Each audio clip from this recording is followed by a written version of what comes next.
Welcome everybody to the K&B Music Den. As always, Brad. This guy though. I'm everybody's friend. My name is Keith. How are you? Nice to meet you. How you doing? Yeah, there you go. There I am. So why are we here today? Dude, it's a big day.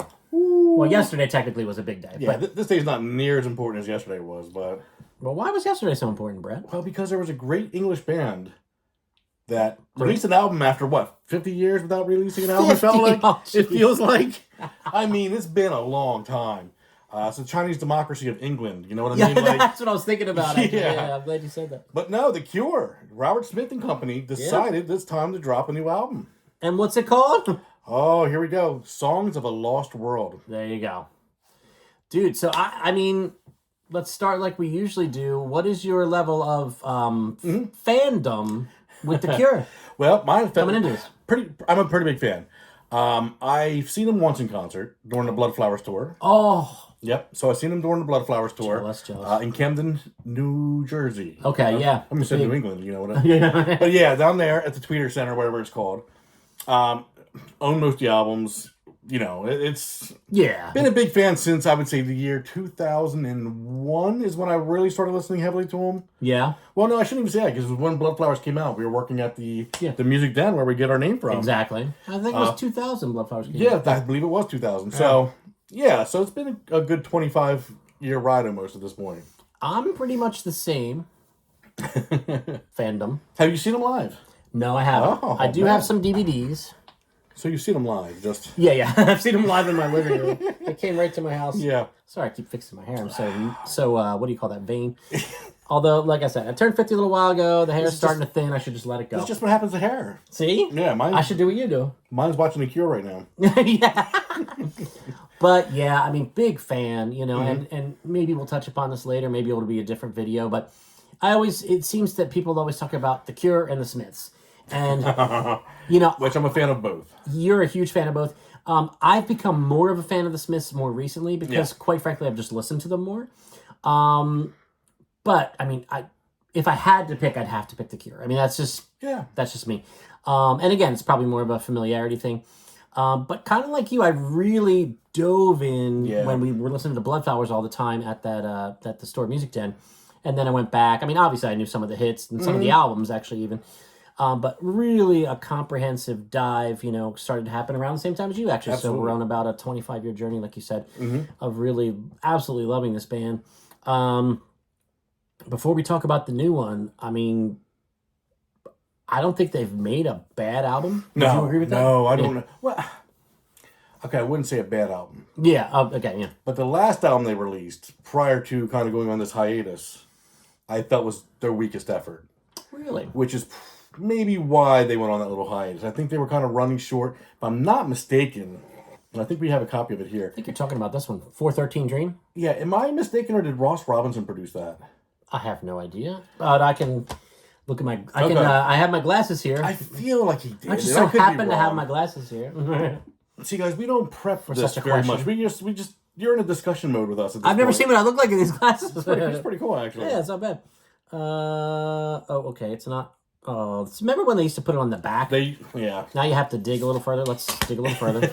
And I could be completely wrong. It might not have anything to do with them at this point. Produced and mixed by Robert Smith and Keith Udden. Okay. Well, then I was wrong. I thought one of these was Ross Robinson, but yeah, I don't know. I did not enjoy. It felt disjarred. It didn't feel put together quite as well. Disjointed. Yeah. What's disjarred? That seems like it should be something. Disbarred is when it's like a court thing, isn't it? Yeah. Wow. Interesting. So that was the only one that I would say. Now that I'm looking at it, what's the one behind? The one prior to this, I think, might have been Ross Robinson. I bet we go through each one, and none of them are Ross Robinson produced. I think. I'm wondering if you're thinking of this album, because this one does get a lot of crap. That might be the case then. Let me maybe put my glasses back on. This is the best part: is when you hit the age where the glasses have to go on. Yeah. For you to be able to read something. All right. But yeah, it might be this one. Now you got me and our viewers curious. So let's because I'm curious now if I've been hating the wrong album. Percussion engineered Ross Robinson. That's what. Okay. See, because this one, the self-titled one, which is after the Blood Flowers. Yeah. is the one that I hear a lot of, but people are like, kind of a misfire. This is the for one, their yeah. quality. Okay. So yeah, I'm glad to hear that we straightened that but out. But I will say the last album too was not one. I'm actually a big fan of this one. Oh, are you? Okay. Yeah, so that's why I was like, oh. Okay. But yeah. Well then, yeah, it was the Ross Robinson produced was the one I remember being like, this didn't hit quite right for me. Okay. Fair. But other than that, yeah, I mean, anything up before that point.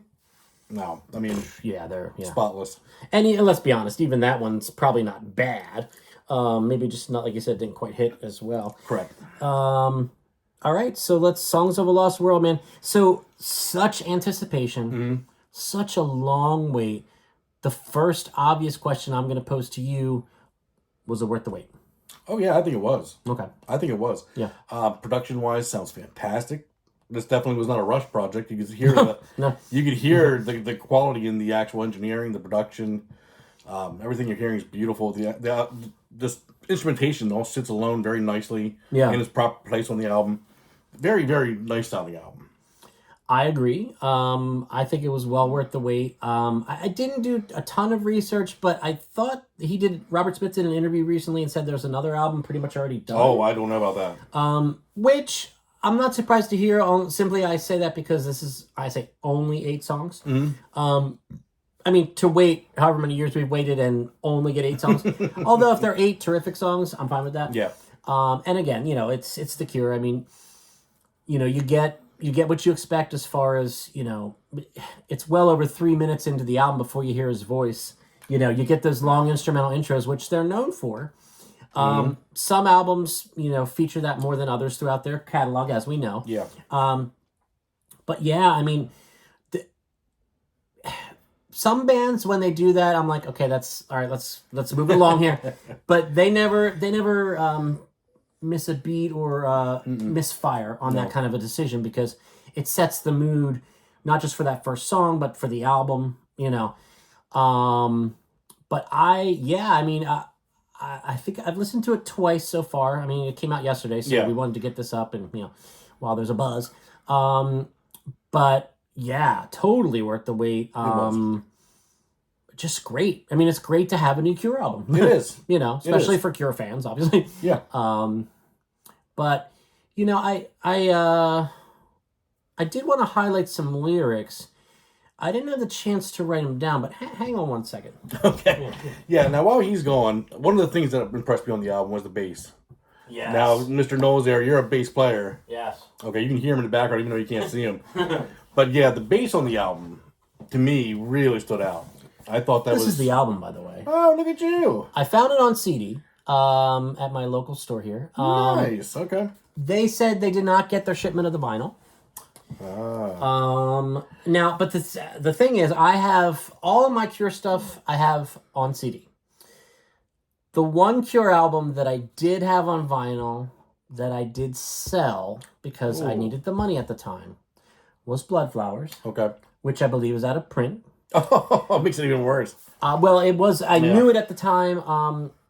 I sold it for $140. Ooh, okay. Well. Yeah.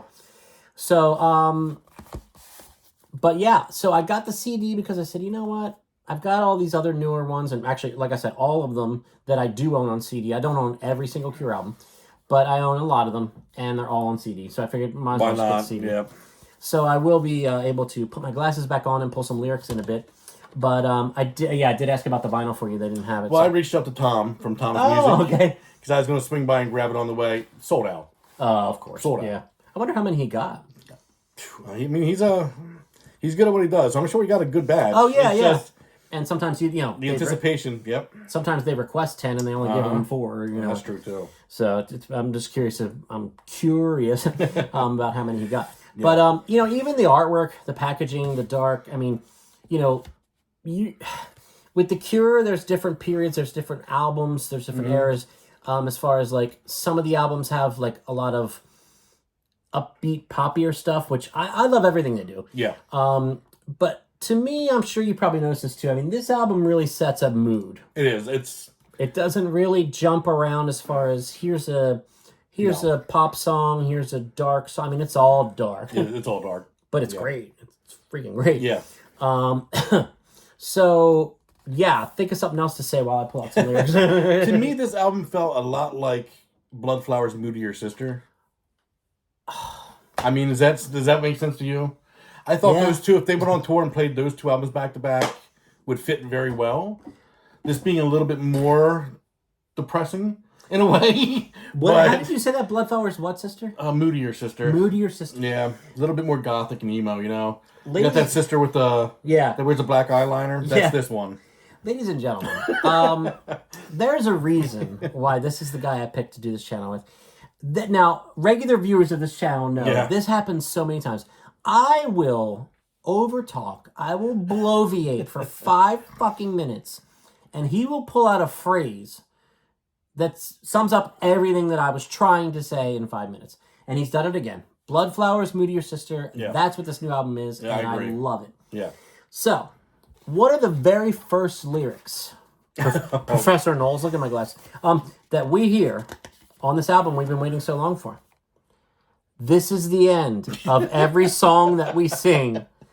The fire burned... Well, that's from Bloodflowers. Yeah, that's a lyric from Bloodflowers. Yep. The fire burned out to ash, and the stars grown dim with tears. Happy. That's right there. I mean, this is a Cure through and through. This is a Cure album. It's got Cure DNA throughout, down to the marrow, and I love it. Love it. Yeah. Robert's very self-aware in this album of aging, and I noticed that too. Yeah. He puts it in here. Yeah. He's definitely coming to grips with the fact that he's getting older. Yeah. What was the one? Yeah. End Song, I think, had some, or was it? Well, and Nothing Is Forever is the second song. I mean, that's kind of nails it there. But there was something about My World. Oh, here it is. The second song, and Nothing Is Forever. Mm-hmm. Oh, I know that my world is grown old. Yeah. And nothing is forever. Oh, I know that my world has grown old, but it really doesn't matter if you say we'll be together. Yeah, yeah. I mean, great. There's the the typical love stuff. There's the world stuff. The stuff about the world. A Fragile Thing is another good one. Yep. 8 songs. I know we haven't had too long to live with it, but any standout tracks? Well, that third song for me right away is Fragile. A Fragile Thing. Yeah, I mean that's. I keep saying fragile because that's how the bass on that song comes right out and kicks you. I think. I mean I really like that track. I'm glad you mentioned the bass, but I want to take it a step further and talk about the rhythm section as a whole because the drumming on this album very very tight, particularly the first few songs. I noticed. Wow. Yeah. Really cool creative parts. Really solid. And again, it sounds great, like you said. It does. Sounds. And so does Robert's voice. I've been very impressed with the aging of bands. Yes. And you come out and you go, okay, what's this going to sound like? And it sounds like The Cure. And it catches you off guard a little bit, I think. It's so funny because there's so many things I think of. And then sometimes I forget to mention them. And then we're talking, and he'll say what I was thinking of. Because I look at his notebook. I take the things to say, and I hide the notebook. You see a blank page this time. This was like, let's go. Let's get it out there. No, sometimes it's fun to do that and not overthink these and just talk, Yeah. But I'm glad you mentioned that because that's another thing that crossed my mind. Robert Smith's voice. If you told me, and even the songwriting, if you told me that this was a long lost album that was recorded in the early to mid 90s, I would have bought it. I would believe you. Yep. Totally believe you. Yep, absolutely. So I hope what I think I glanced at or heard, that there's another one in the can or almost in the can already. Maybe it's, maybe they decided they didn't want to put like 16 songs out. They just wanted to do like 8 and 8 or 8 and 10 or whatever they're going to do. Hopefully they do another one that sounds like they're going to. I hope. But yeah, talk about well worth the wait. Holy crap. It is. Yeah, I mean, this is fantastic. If there is a second album in the wings, I really doubt it's going to have a Friday I'm in Love vibe to it. This is just so... Yeah. There was a certain mood he was in. I can't imagine he was galloping around much after that, Yeah, and I only... like I said, I only had a chance to listen twice. If there was one song on here that I thought maybe wasn't fully realized, and it's not just because it's a shorter length, and most of these songs are fairly long. This is a shorter song. War Song, number 4. 4, yeah. It just, I don't know, it didn't quite hit like the other ones, but... That would be my, not saying because I liked all the songs. Yeah. Yeah, that would be the one I would say, I wouldn't have as much to say about. Like, interesting. Something there's other songs really kind of stood out to me. End song I loved. Yeah. Fragile Thing. I'm trying to remember some of the names of these off the top of my head. Well, so I was doing it while I was driving. There you go. Yeah. Alone. Obviously, everybody knows Alone. Yeah. I Can Never Say Goodbye was another just fantastic track. Yeah. But yeah, I would say War Song was the one to me where it's like, okay. I mean. Yeah. It again, not bad by any means. Well, since you mentioned End Song, which is the end song, the last song in the album, yeah, this is very much like The Cure. Let's listen to these lyrics, folks. It's all gone, repeated 3 times, of course. No hopes, no dreams, no world, no, I don't belong. I don't belong here anymore. So, like you said, I think he is some of that, I'm not 25 anymore. He's kind of seeping into his writing, maybe subconsciously or consciously. And I think anybody, once you start hitting 40, 50, you start feeling that way, where you look and you see the younger generations, you go like, oh my God. Yeah. This ain't my world no more. Yeah. You see some of the new music coming out and you're like, well, what is this? You just all of a sudden start feeling outdated. And that's probably how he feels. You start looking and this isn't the 80s and the 90s anymore where everything felt home. Well, for us, I mean, we've talked about this off camera many times, but I've told many of my close friends this, especially like my musician friends or my music obsessed friends. I am so grateful that I was born in 1974 because when I was a kid growing up with the radio, the top 40 radio in the 80s was fantastic. I mean, the stuff now, it's like, are people going to listen to some of this crap, 30, 40, 50 years from now? Maybe. But I think it's more because they're going to be nostalgic for when they were growing up than this is good music. Yeah. That's my opinion. And I had the same vibe. I was 81, but I grew up the MTV era. I grew up, grunge broke. I got to see Nirvana hit MTV. I got to see, what was Eddie Vedder? What song was that came out in? Alive? Why am I not thinking of his name now? Jeremy. Yeah. You have to see Jeremy pop on the TV, and you're just like, oh, what is this? And those videos. Yeah, what is this? Back when videos, the computer didn't really start affecting me until right around graduation for me too. Yeah. So, what seems like once the computers came in, everything kind of. Yeah. Yeah. I mean, there's pros and cons to it, Yep. I mean, a schmo that no one knows like me can put out music, and not have to win over a label. That's true. You got to point that out. KeithKnowlesmusic.com.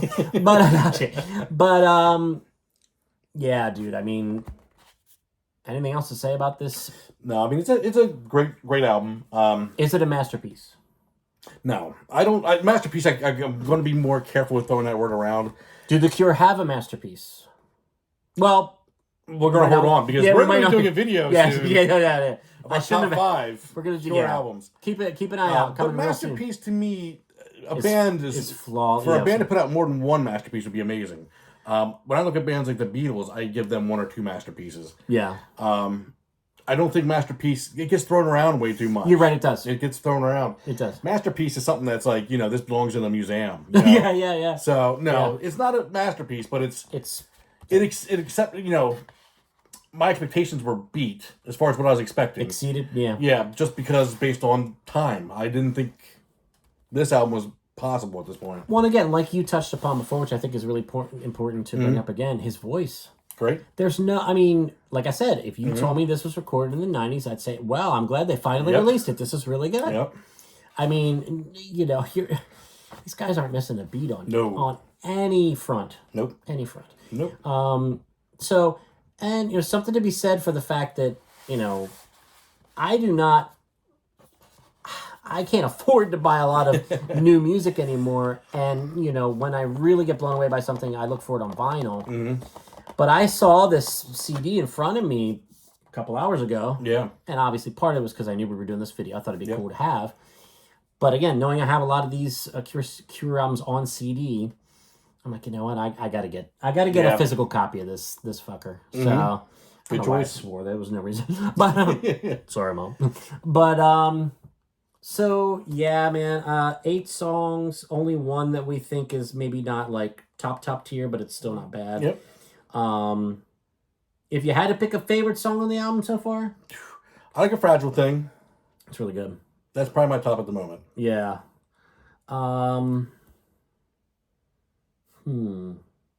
Mine might be Alone still, the first one. That's a great track. Yep. Yeah. It's a great track. So folks, if you're probably Cure fans if you clicked on this, so let us know. I'm sure if you're a Cure fan, you've listened to this by now. Maybe even bought it, hopefully. Yeah. Like I did. So, tell us what you think. Favorite songs, what's the vibe, where does it rank maybe in their discography? That sort of stuff. Maybe it's too soon for you to say. But yeah, let us know what you think, Cure fans. Thank you so much for watching. If you're new to the channel, thanks for stopping by. Please subscribe to the channel. We would appreciate it. We do all kinds of album reviews, little different things that we do, like the Goldilocks game, which if you're a regular viewer, you know what that is. But yeah, dive in. We've got a lot of we got well over 100 videos in the can here. Yeah, we do. So we rank albums in real time. We do just little topics that we think of randomly that we we're having fun with it. So so yeah, please share the video on social media, like it, subscribe to the channel, smash the bell for notifications.